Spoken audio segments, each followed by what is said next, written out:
Hi guys, welcome back to my channel. Jajalopa सबैजनालाई I am Asta Shrestha. I am a third year BDA student. So आजको video चाहिँ you can see in the title. Video चाहिँ म menstrual cup को बारेमा बनाउँदैछु.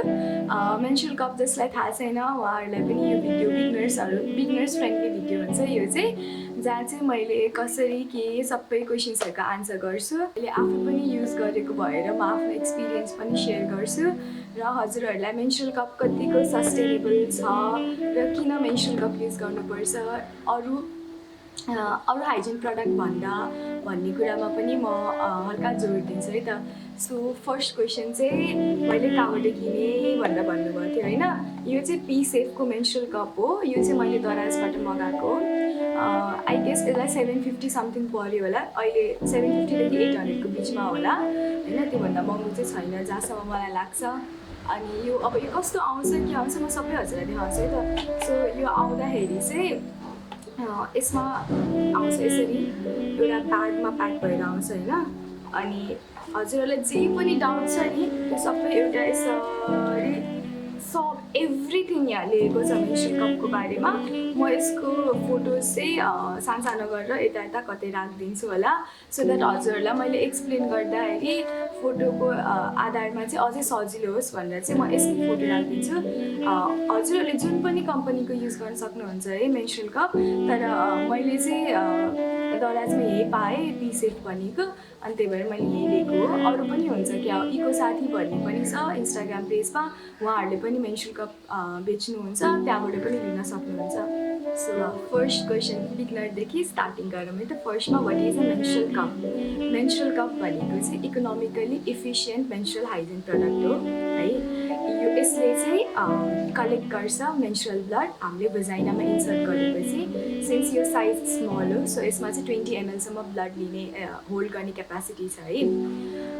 हजुरहरू सबैलाई थाहा नै छ बिङ अ वुमेन हामीले युजली जेनेरेसन वाइज नै प्याडहरू युज गर्ने बानी गरेको हुन्छ. प्याड चाहिँ कम्प्लिटली डिग्रेडेबल हुँदैन भयो भने पनि it takes a long time है. अनि त्यसपछि प्याडको कस्ट क्यालकुलेट गर्नु पर्दाखेरिमा चाहिँ एक प्याकेटको 130 रुपिस हुन्छ र एउटा साइकलमा 2टा प्याकेट प्याड युज गऱ्यो भने पनि एभ्री मन्थ युज गर्नुपर्छ एभ्री साइकलको लागि. सो यु क्यान क्यालकुलेट कति धेरै हुन्छ भनेर लाइफ टाइमभरि. अनि यो चाहिँ जस्ट दिस कप चाहिँ जम्मा 800 रुपिस पर्छ र हामीले मोस्ट एफिसियन्टली 10देखि 12 वर्षसम्म युज गर्न मिल्छ कि. सो कस्ट अनुसार पनि यो एकदमै सस्तो पनि भयो. अनि इन्भाइरोमेन्ट वाइज पनि यो 100% मेडिकल सिलिकनले बनेको भएर डिग्रेडेबल अनुसार पनि राम्रो हुन्छ है. त्यही भएर चाहिँ मैले मेन्स्ट्रुअल कपमा स्विच गरेको प्याड्सबाट. अब सेकेन्ड क्वेसन भनेको चाहिँ कुन चाहिँ साइज युज गर्ने भनेर भन्ने हुन्छ होइन. साइज चाहिँ त्यो दराजको एपमा पनि मजाले दिएकै छ कि है. डिस्क्लेमर अनुसार यतिजनालाई यो भनेर दिएकै छ. त्यही पनि म पनि भनिदिन्छु. एउटा एक्स्ट्रा स्मल आउँछ एउटा स्मल आउँछ अनि एउटा चाहिँ लार्ज आउँछ होइन. एक्स्ट्रा स्मल भनेको चाहिँ 18 इयर्सभन्दा मुनिको बच्चाहरूलाई युज गर्नलाई हुन्छ होइन. बच्चाहरूलाई बुढाहरूलाई बहिनीहरूलाई युज गर्न हुन्छ. अर्को भनेको चाहिँ स्मल भयो. स्मल साइज भनेको यो हो. स्मल साइज भनेको चाहिँ 18 वर्षभन्दा माथि अनि जसले चाहिँ कि बच्चा पाएको छैन या पाछ भने पनि सी सेक्सनबाट पाएको छ पाएको मान्छेहरूलाई चाहिँ स्मल साइज युज गर्नुपर्छ होइन. अनि अर्को भनेको लार्ज भनेको चाहिँ जसले भजाइनाले बर्थ दिएको हुन्छ बेबिजहरूलाई उहाँ लेडिजहरूको लागि चाहिँ लार्ज साइज युज गर्छ. सो त्यो भयो. त्यहाँ आफू कुन चाहिँ क्याटेगोरीमा पढ्नुहुन्छ त्यो अनुसारले चुज गरेर मेन्स्ट्रुअल कप युज गर्न सक्नुहुन्छ हजुरहरूले. अर्को मोस्ट कमन क्वेसन र सबैभन्दा टेन्सन र टाउको दुख्ने कुरा भनेको चाहिँ यो कसरी युज गर्ने है. यसको बारेमा त कति धेरै राम्रो कुराहरू मैले पनि कति सुनेको थिएँ. कति धेरै भिडियो हेरेर रिसर्च गरेर मैले बल्ल बल्ल मगाएँ होइन. मगाएपछि मैले आफ्नै प्र्याक्टिसको लागि पिरियड नहुँदा पनि अब गाह्रो हुन्छ भनेर सुरुमै 2-3 पटक इन्सर्ट गर्न ट्राई गरेँ. अनि मेन्सन गरेको हुन्छ कि लुब्रिकेन्टहरू युज नगर्नु भनेर भनेको हुन्छ है. जस्तै कसैले चाहिँ कोकोनट ओइल र पेट्रोलियम जेली हालेर पनि युज गर्दो रहेछ. तर बिकज हाम्रो भजाइनामा आफै लुब्रिकेन्ट हुन्छ जसले गर्दा यसले सक्सन आफै बनाउन सक्छ. त्यसले गर्दा चाहिँ लुब्रिकेन्ट युज गर्न हुन्न भनेर मेडिकलले भनेको हुन्छ. सो मैले चाहिँ लुब्रिकेन्ट बिना युज गर्न ट्राई गरेँ, तर यस्तो हुँदो रहेछ कि विदाउट साइकल नभएको बेलामा युज गर्दाखेरि चाहिँ यो इन्सर्ट हुन एकदमै गाह्रो हुँदो रहेछ। सो मलाई चाहिँ एकदम गाह्रो भयो र मैले फर्स्ट साइकलमा चाहिँ युज गर्नै सकिनँ कि कस्तो सक्दै सकिनँ कि मलाई इन्सर्ट गर्न यति गाह्रो भयो मैले सक्दै सकिनँ। तर पछि त गर्दा गर्दै बानी पर्छ, बानी परेपछि सजिलो पनि लाग्छ र म कहिले पनि प्याड लाउँदिनँ अब भन्नेसँग पनि हुन्छ, त्यति सजिलो चाहिँ हुन्छ है यो। तर सुरुमा इन्सर्ट गर्न चाहिँ अलिक गाह्रो हुन्छ, हामीले अलि बुझेर ध्यान दिएर गर्नुपर्छ है। सबै डिस्क्रिप्सनमै लेखेको हुन्छ कि कसरी युज गर्ने भनेर। यसलाई चाहिँ अब हात साबुनले धुने मजाले, अनि त्यसपछि यसलाई पनि मजाले क्लिन गर्ने, कुनै पनि सोप जुन चाहिँ फ्रेग्रेन्स फ्री हुन्छ त्यसले क्लिन गर्ने। अनि फर्स्ट युजमा चाहिँ केही पनि गर्नु पर्दैन, धोए मात्रै पुग्छ। तर सेकेन्ड युजमा चाहिँ स्टेरिलाइज गर्नुपर्छ। स्टेरिलाइज गर्नलाई चाहिँ उम्लेको पानीमा हालेर अनि निकालेर स्टेरिलाइज गर्नुपर्छ है। फर्स्ट युजमा चाहिँ यत्तिकै सफै आएको हुन्छ, सो लेखेकै हुन्छ गर्नु पर्दैन भनेर, सो मैले पनि गरिनँ। त्यो भयो कसरी यसलाई सफा गर्ने कुरा भएन। र हरेक साइकलमा चाहिँ स्टेरिलाइज गर्नुपर्छ, नट लाइक हरेकचोटि निकालेपछि हरेकचोटि स्टेरिलाइज चाहिँ गर्नु पर्दैन। एउटा साइकल कम्प्लिट भएपछि बल्ल हामीले स्टेरिलाइज गर्नुपर्छ है। इन्टरनेटभरि धेरै मेथडहरू भनेको हुन्छ, अनि म आफ्नो एक्सपिरियन्स अनुसार चाहिँ कि स्क्वाड पोजिसनमा बस्ने कि one leg up squad, one leg गरेर स्क्वाडमा बसेर गर्ने भनेर इन्सर्सनको लागि दिएको हुन्छ। अनि यसको डिफ्रेन्ट फोल्डिङ मेथड हुन्छ है। म फोल्डिङ मेथड राम्रोसँग देखाइदिन्छु सो द्याट हजुरहरूलाई सजिलो होस्। अनि फोल्डिङ मेथडले चाहिँ हामीले युज गरेर इन्सर्ट गर्न सक्छौँ होइन। अनि एक्जाम्पलमा जस्तै यो एउटा भजाइना भयो, हाम्रो ओपनिङ भयो, भजाइनाको ओपनिङ। अनि त्यस्तै यसलाई चाहिँ डिफ्रेन्ट फोल्ड्स हुन्छ है। फर्स्टमा चाहिँ पन्च डाउन फोल्ड भन्ने हुन्छ है। यो चाहिँ रिम हो, जो स्टेप हो है। हामीले चाहिँ रिमलाई यसरी गरेर, यो रिम छ होइन, पन्च डाउन भनेको यस्तो गरेर यो सानो ओपनिङ बनाउने। जस्तै यो भयो होइन सानो ओपनिङ। अनि हाम्रो यो भजाइनल होलमा यसरी राख्ने, अनि यसलाई भित्र पसाउने, अनि पसाएपछि आफै खुल्छ, यसले सक्सन क्रिएट गर्छ अनि आफै अड्किन्छ। जस्तै यो अड्किन्छ नि, त्यसरी नै अड्किन्छ, तान्न मिल्दैन, मात्रै बाहिर हुन्छ। यो सानो पार्टलाई चाहिँ स्टेम भन्छ, यो चाहिँ यसरी बाहिर आउँछ। सेभेन फोल्ड भनेको चाहिँ 7 फोल्ड हो है। 7 भनेको चाहिँ यस्तो गर्ने, यस्तो गरेर यस्तो 7 बनाउने होइन। 7 जस्तो देखियो नि, आई होप मैले राम्रोसँग डेमोन्स्ट्रेट गरिरहेको छु। 7 जस्तो देखेपछि चाहिँ अनि के भयो, अनि यसरी नै सेम प्रोसेस रिपिट गर्ने। होलमा छिर्छ, यो आफै छिर्छ, छिरेपछि लुब्रिकेन्ट आफै हुन्छ भजाइनामा, त्यसले गर्दाखेरि चाहिँ यो आफै माथि खुलेर यसरी निस्किन्छ अनि सक्सन क्रिएट हुन्छ, अनि यसरी नै स्टेम निस्किन्छ। यो भयो 7 फोल्ड होइन। अर्को फोल्ड भनेको चाहिँ सी फोल्ड हुन्छ। सी सेपमा, जस्तै सी फोल्ड भनेको कप लिने, कपलाई चाहिँ कपको रिमलाई सी सेक्सन सी बनाउने।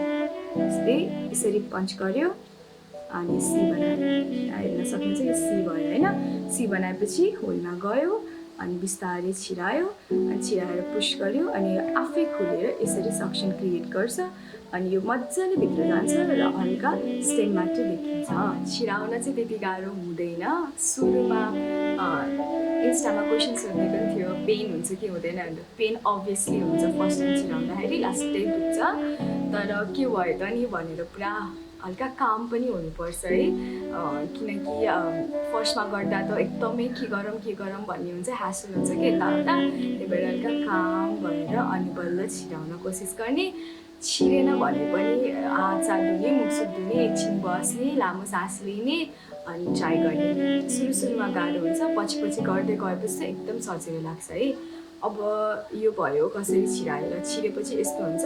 छिरेपछि चाहिँ यो स्टेम मजाले भित्र जानुपर्छ ल, बाहिर देखिन हुँदैन। यो मजाले भित्र जानुपर्छ, हामीलाई फिलै हुँदैन कि यो छ भनेर कि, त्यस्तो मजाले सक्सन क्रिएट हुन्छ। छिराउन त सजिलो भयो, अब निकाल्ने कसरी, निकाल्न चाहिँ अलिक टफ छ है छिराउनुभन्दा, मेरो आफ्नो एक्सपिरियन्सले।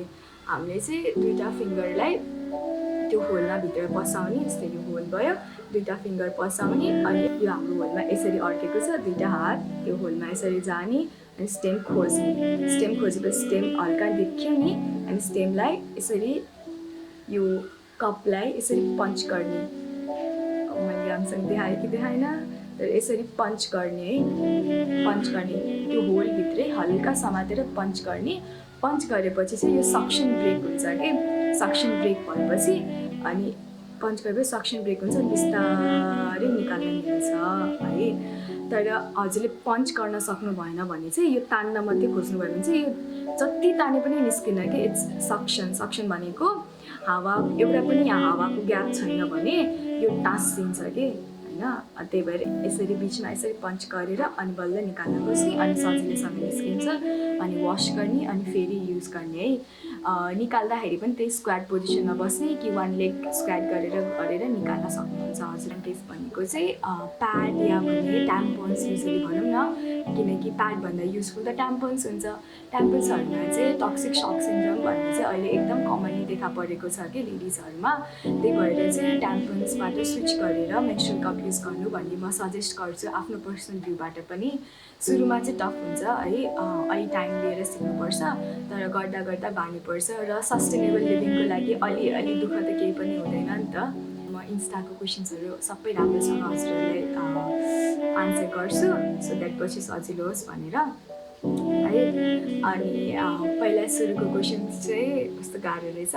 Does menstrual cup break the hymen भनेर भन्छ है। यसको चाहिँ अहिलेसम्म मेडिकल्ली कुनै पनि रिसर्चमा चाहिँ ब्रेक गर्छ गर्दैन भनेर राम्रोसँग एक्सप्लेन चाहिँ गरेको छैन है। मैले पनि धेरै रिसर्च गरेको थिएँ यो टपिकको क्वेसन कसैले त सोध्छ होला भनेर। युजली अब हाइमन भनेको के हो भन्दाखेरि चाहिँ साउथ एसियन कन्ट्रीमा चाहिँ भर्जिनिटीको लागि भनेर हाइमन प्रिजर्भ गर्छ म्यारिजभन्दा अगाडिसम्म। तर हाइमेन कसैको डेलिकेट हुनसक्छ, कसैको फर्म हुनसक्छ, जुन चाहिँले गर्दाखेरि चाहिँ डिफ्रेन्ट एक्सर्साइजहरू जस्तै साइक्लिङ, हर्स राइडिङ, स्विमिङहरू गर्दाखेरि पनि हाइमेन आफै ब्रेक पनि हुनसक्छ है। सो इट्स त्यो मिथ हो कि यसले भर्जिनिटीको एउटा ऊ दिन्छ भनेर के भन्छ, प्रुफ दिन्छ भन्ने चाहिँ एउटा मिथ हो है पहिलो कुरा। र हाइमेन ब्रेक गर्छ गर्दैन भन्ने कुरामा चाहिँ अहिले पनि तथ्य गर्छ गर्दैन भन्ने कुरा चाहिँ थाहा छैन। तर आई थिङ्क यो चाहिँ प्रब्लम हुनु हुँदैन, हाइमेन ब्रेक हुने र नहुने यो युज गर्नको लागि चाहिँ, जस्तो चाहिँ मलाई सोचमा, मेरो सोचमा चाहिँ त्यस्तै लाग्छ है। ल फर्स्ट क्वेसन त्यो भयो। सेकेन्ड क्वेसन भनेको चाहिँ यो लाएर सुत्न हुन्छ कि हुँदैन भन्नुभएको छ है। मैले आफै युज गर्दा चाहिँ मैले सुतेको पनि छु र एकदम कम्फर्टेबल हुन्छ, जस्तो पोजिसनमा पनि सुत्न हुन्छ, कति कम्फर्टेबल हुन्छ। अनि मलाई पर्सनल क्राम्प हुन्छ, पिरियड क्राम्प्सहरू हुन्छ। सो त्यसले गर्दा मान्छेहरूले यहाँ क्वेसन पनि छ कि पिरियड क्राम्प्स कम हुन्छ र भनेपछि त्यस्तो कम भएको जस्तो चाहिँ मलाई लागेन है। कम चाहिँ हुँदैन, तर कम्फर्ट चाहिँ एकदम कम्फर्ट हुन्छ। अनि प्याडको ऱ्यासेसहरू पनि हुँदैन, जस्तै अभियसली प्याडले ऱ्यासेस गराउँछ, यसले चाहिँ ऱ्यासेस नै गराउँदैन। अनि एकदम कम्फर्टेबल चाहिँ हुन्छ है, जे स्पोर्ट्स खेल्दा नि हुन्छ। मैले इभन एक्सर्साइज पनि गरेको थिएँ, सो हुन्छ, त्यो पनि हुन्छ है। अनि अर्को भनेको does it feel weird inside भन्नुभएको छ है। हल्का चाहिँ सुरुमा चाहिँ हुन्छ, तर पछि त थाहा नै हुन्न छ भनेर, कस्तो हराए जस्तो हुन्छ। त्यो सुरुमा निकाल्न खोज्दाखेरि चाहिँ छैन जस्तो हुन्छ खोज्दाखेरिमा। अनि हल्का वियर्ड सुरुमा हुन्छ, पछि त थाहा नै हुन्न, यादै हुँदैन, कस्तो कम्फर्टेबल हुन्छ अनि थाहा नै पाइँदैन। डज इट हर्ट भन्नुभयो।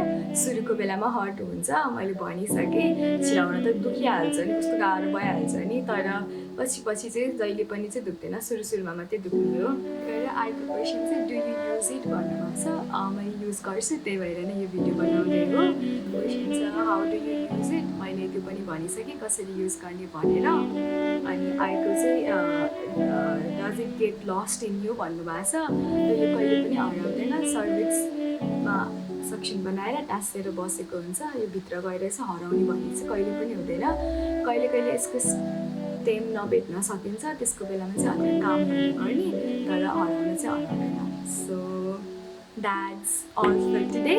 आजको भिडियो यति। आज चाहिँ 28 मे हो। 28 मे भनेको चाहिँ वर्ल्ड मेन्स्ट्रुअल हाइजिन डे हो है। अनि त्यही भएर आजको दिन पारेर यो भिडियो रिलिज गर्दैछु।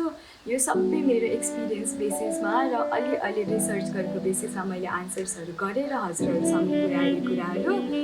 कस्तो लाग्यो भिडियो कमेन्टमा भनिदिनु होला। अनि stay safe, please take care. कोभिडको केसेस एकदम बढिरहेको छ, घरमा बस्नु, हाँस्नु, खानु, रमाइलो गर्नु। र thank you so much for watching. Please subscribe to my channel. Bye by.